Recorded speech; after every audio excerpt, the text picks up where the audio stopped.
Hello दोस्तों, welcome to my channel. दोस्तों, आज की वीडियो में एसएससी सीजीएल एग्जाम 2023 टीयर 1 की बात करूं तो आप देख सकते हैं कि 14 अगस्त को पूछा गया शिफ्ट नंबर 3 में जितने सारे क्वेश्चंस होंगे इंग्लिश का, इन सबको हम लोग आज डिस्कस करने वाले हैं बेहतरीन तरीके से। तो आइए शुरुआत करते हैं, चलते हैं सीधे इंग्लिश के सवालों की तरफ।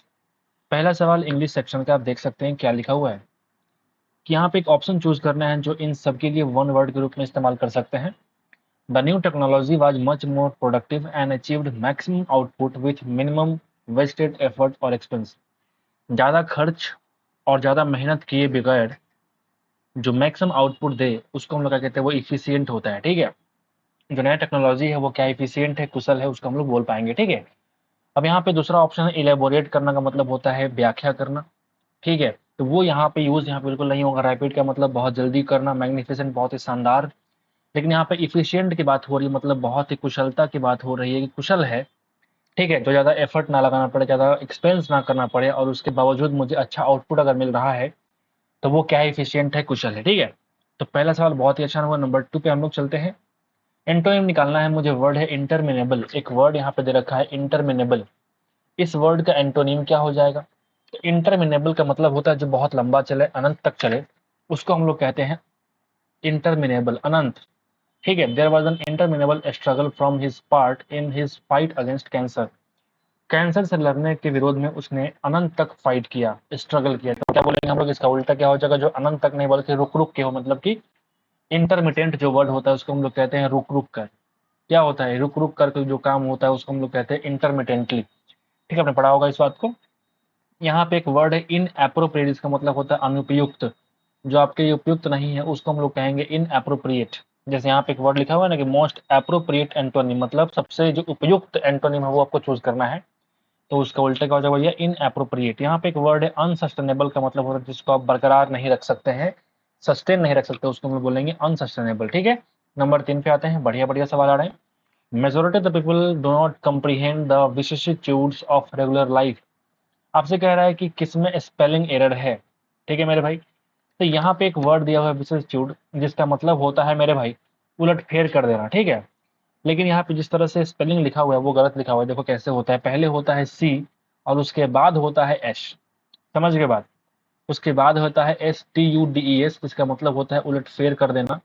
उलट फेर को हम लोग बोलते हैं विशिष्टूड्स। ठीक है, तो यहाँ पे मिस्टेक है, आप देख सकते हैं। नंबर 4 पे आते हैं। आपसे कह रहे हैं एक्टिव वॉइस में कन्वर्ट करिए। वाज या वर्ब प्लस वर्ब का थर्ड फॉर्म अगर हो तो हम बोलते हैं कि भैया क्या है, सिंपल पास्ट का सेंटेंस है। अगर वो सिंपल पास्ट का सेंटेंस है वो भी पैसिव वॉइस में, क्या बोलते हैं मेरे भाई? वाज या वर्ब प्लस वर्ब का थर्ड फॉर्म होता है, बताइए। जो कि यहाँ मुझे देखने को मिल रहा है। तो अगर आपसे बोले कि एक्टिव वॉइस में कन्वर्ट करो तो कैसे करोगे? सब्जेक्ट प्लस वर्ब का सेकंड फॉर्म प्लस ऑब्जेक्ट, बोलिए। तो यहाँ देखिए वर्ब का फर्स्ट फॉर्म काट के हटाओ, हैज है काट के हटाओ, यहाँ पे देखो subject plus V2 plus object, खत्म करेगा, है नहीं। यहाँ देखिए वर्ब का पांचवा फॉर्म है, काट के हटाओ। बहुत ही आसान होते हैं वॉइस के सवाल। 5-10 second is more than enough to solve the voice question. ठीक है, आगे बढ़ते हैं। 5वां नंबर सवाल क्या बोलता है कि सी लुक्ड अमेज्ड। यहाँ पे एक वर्ड है अमेज, का मतलब होता है बहुत ही भौचक्का रह जाना। तो यहाँ पे क्या बोलेंगे, सिनोनिम क्या हो जाएगा मेरे भाई?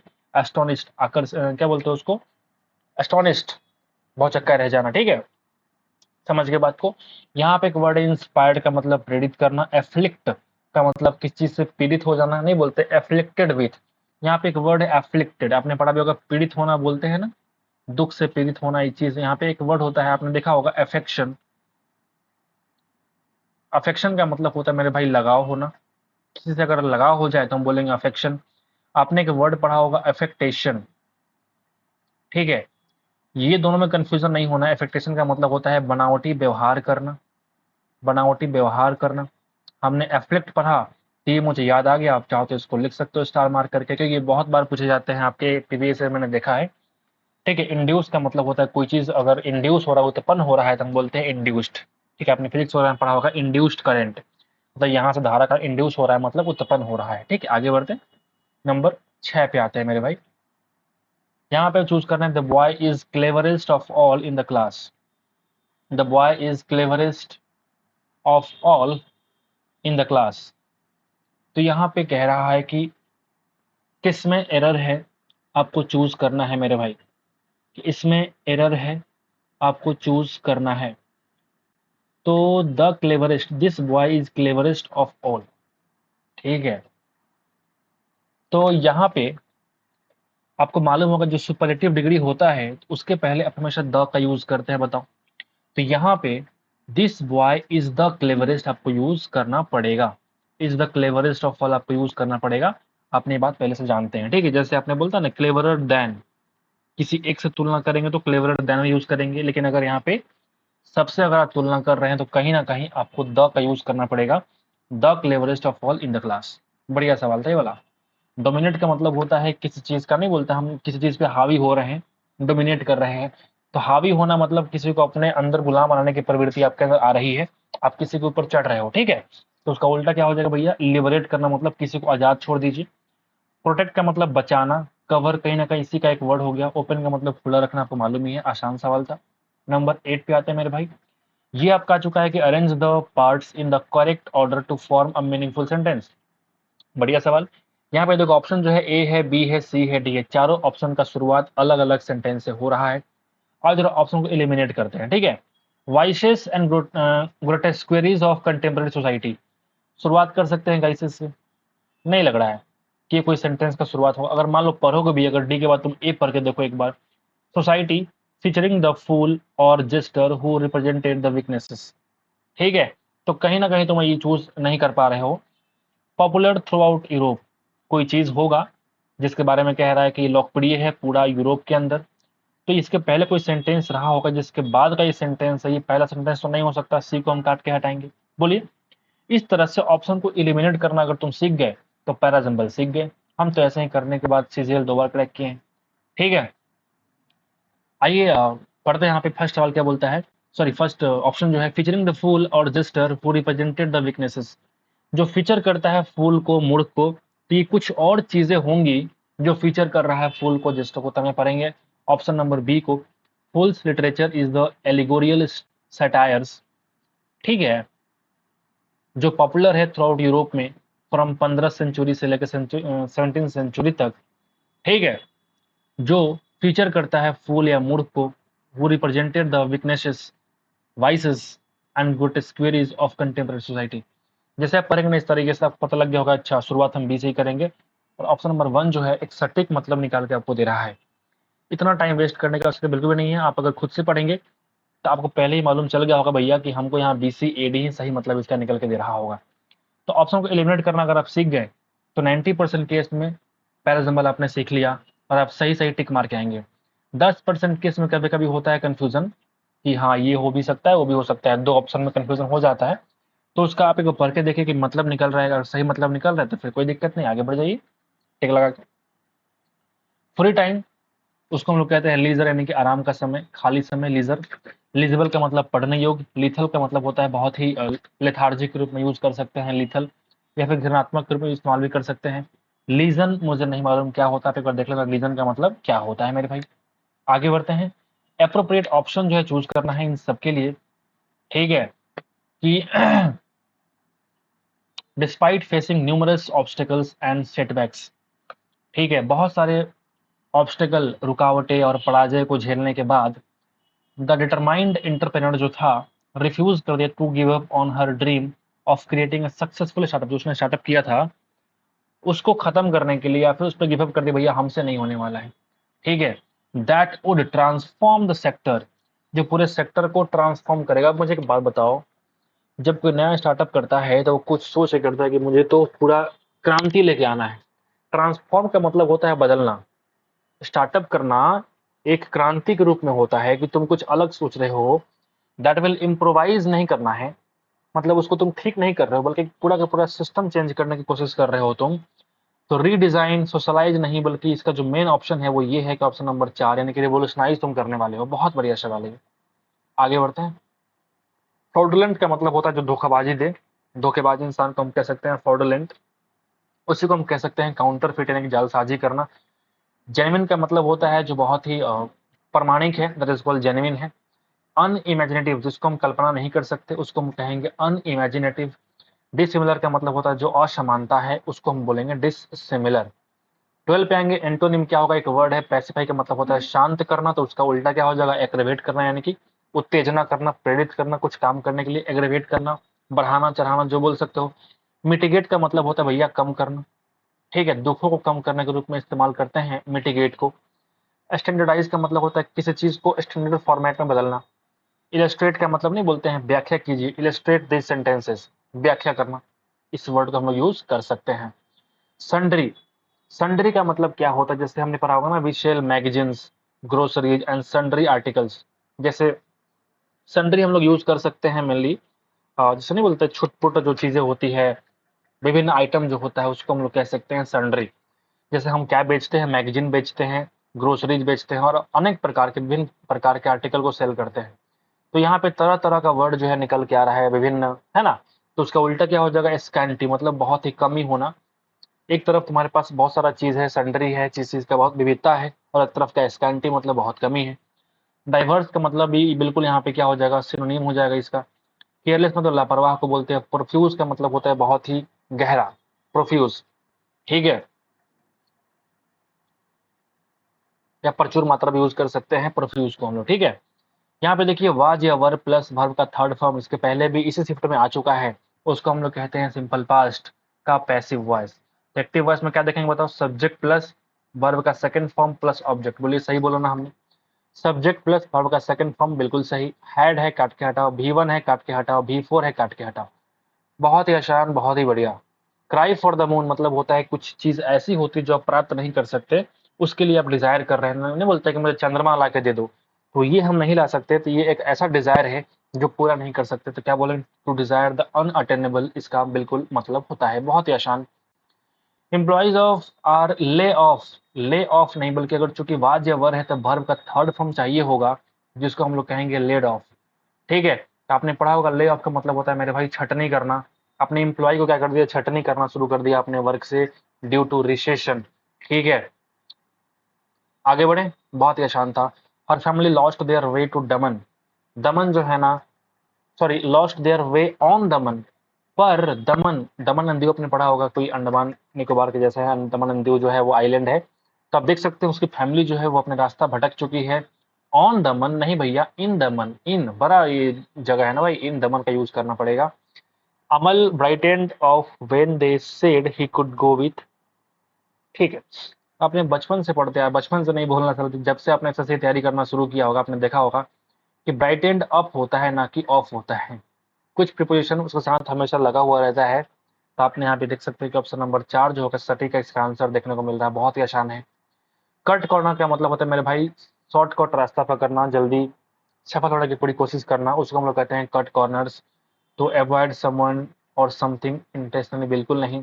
फिजिकली कट, अरे take a shortcut or easy way to, in order to save efforts, ताकि आपको मेहनत कम लगे, तो उसी को हम कहते हैं कट कॉर्नर, यानी कि शॉर्टकट रास्ता पकड़ने को हम लोग कहते हैं। यहाँ पे कि Henny Penny is a story that is pass down from generation to generation through spoken word, उसको हम लोग कहते हैं फोल्क टेल। फोल्क टेल का मतलब ये होता है, नहीं बोलते कि लोक कथा, उसी को हम लोग हिंदी में कहते हैं लोक कथा, और इंग्लिश में कहते हैं भैया फोल्क टेल। क्या मतलब हुआ, जैसे लोगों के द्वारा जो कहा गया कथा है, एक ऐसा स्टोरी हुआ जो पास डाउन होता है जनरेशन से जनरेशन, अलग अलग जनरेशन में, थ्रू स्पोकन वर्ड। तुमने मुझसे कहा, मैंने किसी और से कहा, उसने किसी और से कहा, तो ये पूरा एक लोक कथा हो गया जो पूरे समाज में फैल रहा है, जनरेशन से जनरेशन चेंज होता रहा है, तो उसको हम बोलते हैं लोक कथा। फैबल तो अलग चीज है, उसको बोलते हैं नैतिक कथा। ये एक नैतिक कथा है जो हम बचपन में पढ़ते आ रहे थे, जब आप 3-4 क्लास में थे, तो नैतिक शिक्षा आती थी क्लास में, वो ये हो गया फैबल। इपिक बोलते हैं, इपिक ये भी तुम्हारा कोई गाथा हो गया, उसको बोल सकते हैं इपिक, इपिक। और पैरेबल और फैबल दोनों क्या है, सेम है, जिसको हम लोग कहते हैं नैतिक कथा। बढ़िया सवाल। आते हैं हम लोग ग्लोस्टर्स की तरफ। 5 centuries later, sorry, after 5 centuries after Leonardo da Vinci painted the Mona Lisa, the portrait hangs behind bulletproof glass. Fill in the blanks. The Louvre Museum and draws thousands of jostling spectators each day. ये जो word है Spectator का मतलब होता है जो audience लोग होते हैं, दर्शक को बोलते हैं हम लोग। यहाँ पे कह रहा है कि जो 5 सेंचुरी के बाद लियोनार्डो दा विंसी जो पेंटिंग, जो पेंटर था बहुत फेमस, उसने पेंट किया था मोनालिसा को, ठीक है। ये चीज यहाँ पे कह रहा है, एक ऐसा पोर्ट्रेट जो हैंग हुआ है किसके पीछे, बुलेट प्रूफ ग्लास के पीछे। कोई ऐसा शीशा बना होगा जिसपे आप गोली से मारेंगे तब भी वो शीशा टूटेगा नहीं, तो उस ग्लास के पीछे, उसके जस्ट पीछे एक पोर्ट्रेट को लगाया गया है मोनालिसा का, जिसको पेंट किसने किया था, लियोनार्डो दा विंची, उसके बारे में कह रहा है। ठीक है, तो ये किसी म्यूजियम के अंदर रखा हुआ है। तो म्यूजियम के अंदर रखने का मतलब म्यूजियम के बगल में थोड़ी रखेंगे, म्यूजियम के सामने थोड़ी रखेंगे, म्यूजियम के बाहर थोड़ी, म्यूजियम के विद इन द म्यूजियम। समझ गए बात? Within the museum and draws thousands of jostling spectators, जो हमेशा हर रोज हजारों लोग दर्शकों का मन जो है बहलाता है। ठीक है, तो विद इन हम लोग बोलना पड़ेगा। बहुत ही आसान, बहुत ही बढ़िया। ठीक है, it is the most famous painting in the world, बिल्कुल ठीक। And yet when viewers manage to see the artwork up close, they are likely to be fill in the blanks by the small subdued portrait of an ordinary woman। कह रहा है कि यहाँ पे कि जब व्यूअर्स को देखते हैं नजदीक से, they are likely to be fill in the blanks by the small subdue portrait of the ordinary woman. जो मोनालिसा कह रहे बारे में कह रहा है कि ऑर्डिनरी वुमन का इतना अच्छा जो पोर्ट्रेट है, उसको देख के वो क्या हो जाते हैं, likely to be composed, likely to be unfazed, likely to be baffled. Point दो तीन वर्ड है, देखो जरा। कंपोज्ड का मतलब मैं कह सकता हूँ किसी के अंदर धैर्य होना को हम लोग कहते हैं कंपोज्ड होना, नहीं बोलते हैं very composed, cool and composed. ठीक है, शांत हूँ, धैर्यवान हूँ, कंपोज्ड हूँ। तो यहाँ पे कंपोज्ड की बात नहीं हो रही है। अनफेज्ड का मतलब होता है कि मतलब मैं बेफिक्रा इंसान हूँ, बेफिक्र हूँ। ठीक है, और बैफल का मतलब होता है चकरा देना, दिमाग चकरा देना। तो वही कह रहा है कि एक ऑर्डिनरी इंसान का, ऑर्डिनरी वुमन का जो पोर्ट्रेट है, उसको देख के लाइकली टू बी क्या, बैफल्ड, दिमाग चकरा जाएगा, इतना बढ़िया उसने पेंटिंग करी है। वो चीज यहाँ पे देखने को मिल रहा है। ठीक है, she is dressed modestly in a translucent veil, dark robes and no jewellery. वो कह रहा है कि एक बहुत ही शानदार तरीके से, मॉडर्न तरीके से, नम्र तरीके से उसको कपड़े पहनाए गया, ड्रेस किया गया है उस पेंटिंग में। ट्रांसलूसेंट का मतलब होता है अर्ध पारदर्शी, जो हल्का हल्का दिखे। ठीक है, डार्क रोब्स है और नो ज्वेलरी, कोई ज्वेलरी इसमें नहीं है। Much has been said about her smile and gaze. जिस तरीके से वो गेज मतलब नजर डाल रही है, स्माइल कर रही है, उसके बारे में बहुत कुछ कहा गया। But viewers still might wonder what all the fill in the blanks is about. ये सब कुछ आखिर है क्या, ये सब कुछ आखिर है क्या? इंसान सोच में पड़ गया कि व्हाट इज इसमें, आखिर इसमें क्या गड़बड़ी है? इतना बढ़िया पेंटिंग है, कुछ भी गड़बड़ी इसमें बिल्कुल भी नहीं है। व्हाट ऑल द फस इज अबाउट, किस में है गड़बड़ी? तो कुछ है ही नहीं। अनईज का मतलब होता है भैया जैसे असहजता होना को हम लोग कह सकते हैं अनईज होना। ठीक है, अनईज को हम लोग कह सकते हैं असहजता होना, कैबिल। तो यहाँ पे हम लोग कह सकते हैं असहजता। तब तुम खुद ही यूज कर लेना इसमें कौन सा वर्ड इसमें जाएगा फिल इन द ब्लैंक्स में। कैबिल का मतलब होता है गुफा मेरे भाई, और सेंसर तो पता नहीं, निंदा करना को हम लोग बोलते हैं सेंसर। ठीक है, तो यहाँ पे ये वर्ड तो आएगा ही नहीं। यहाँ पे कह रहा है कि इंसान अभी तक मतलब माइट वंडर से विचार कर रहा है कि भैया आखिर इसमें क्या गड़बड़ी है, क्या फश है। आगे बढ़े, बढ़िया सवाल, बढ़िया क्वेश्चन है भैया, बहुत दिनों बाद मिला है। Along with the mysteries of the sister's identity and her fill in the blanks look, जिस तरीके से वो बैठा हुआ है, जिस तरह से उसकी पहचान है, उसका जो रहस्य है, वो कह रहा है। एंड हर लुक जो होगा वो इतना, अगर तारीफ हो रही है पेंटिंग का, तो डार्क लुक थोड़ी होगा। जो लुक के पहले में लगाना है, डार्क लुक तो नहीं होगा। ओक्यूल्ट का मतलब क्या होता है बताइए? ओक्यूल्ट का मतलब होता है रहस्यमय। ओक्यूल्ट का मतलब होता है मेरे भाई रहस्यमय। ठीक है, एनिग्मेटिक का मतलब भी होता है मेरे भाई रहस्यमय। जब दोनों का मतलब रहस्यमय होता है, चूंकि यहाँ पे तुमसे बात भी कहा गया है कि मिस्ट्रीज, रहस्य के बारे में कह रहा है, जिस तरह से वो आइडेंटिटी, उसका पहचान बैठा हुआ है, एंड हर इनएग्मेटिक लुक बोलेंगे या फिर ऑक्यूल्ट, तो कहीं ना कहीं लुक के दोनों का मतलब अगर रहस्यमय है मेरे भाई, दोनों का मतलब अगर रहस्यमय है, लेकिन लुक के पहले मुझे लगता है कि इनएग्मेटिक वर्ड ही यूज किया जाएगा, ओक्यूल्ट वर्ड का हम यूज नहीं कर पाएंगे। इसीलिए ऑप्शन नंबर 3 का यूज किया गया है। ठीक है, एक वर्ड है मुड़की। मुड़की का मतलब क्या होता है भैया? मुड़की का मतलब क्या होता है? मुड़की का मतलब भी होता है भैया, जहां तक मुझे याद आता है, इसको भी हम लोग डार्क ही कहते हैं, अंधेरा ही कहते हैं। तो ये दोनों वर्ड तो होगा ही नहीं, डार्क लुक की बात तो हो नहीं रही है, रहस्यमय लुक की बात हो रही है। A reason for the work's popularity is one of its many conundrums. Although many theories have attempted to pinpoint one reason for the art piece's celebrity, is most compelling argument is such there is no one explanation. किसी ने explain नहीं कर पाया। बहुत बढ़िया। ठीक है, The Mona Lisa's fame is the result of many chance circumstances combined with the painting's fill in the blanks appeal. यहाँ पे अपील का मतलब होता है याचना करना, प्रार्थना करना, वो चीज यहाँ पे देखने को मिल रहा है। तो जिस तरीके से अपील, ठीक है, कि the मोनालिसा's fame is the result of many chance circumstances combined with the paintings fill in the blanks appeal। यहाँ पे जो बात है ना, इसके पेंटिंग के अंदर जो क्वालिटीज हैं उसके अनुसार इसका फेम जो है उसी कारण बन गया है। ठीक है, इस फेम का रिजल्ट ऑफ क्या, बहुत बार जो घटनाएं घटी इसके चक्कर में जो कंबाइन हुई है पेंटिंग के। इनहेरेंट का मतलब होता है जो इसके अंदर क्वालिटीज हैं, डिफॉल्ट है, जैसे हम कह सकते हैं जो इनहेरेंट क्वालिटी नहीं बोलते हैं कि तुम्हारे अंदर वो चीज अंतर्निहित है। हाँ, ये सही वर्ड है, अंतर्निहित। क्या मैंने सही लिखा है? अंतर्निहित यहाँ पे लगा देंगे हम। ठीक है, इसमें बोलते हैं इनहेरेंट अपील है उसके अंदर, इसलिए वो फेमस हो चुका है, फेम हो चुका है उसको बिल्कुल। फोकल तो अलग चीज है, लिमिटेड मतलब बहुत ही लिमिट होना, सीमा होना, है ना, सीमित होना। लॉजिकल, तर्कपूर्ण कौन बोलते हैं, तो यहाँ पे जो ऑप्शन नंबर 1 जो है रिक्वायरमेंट होगा।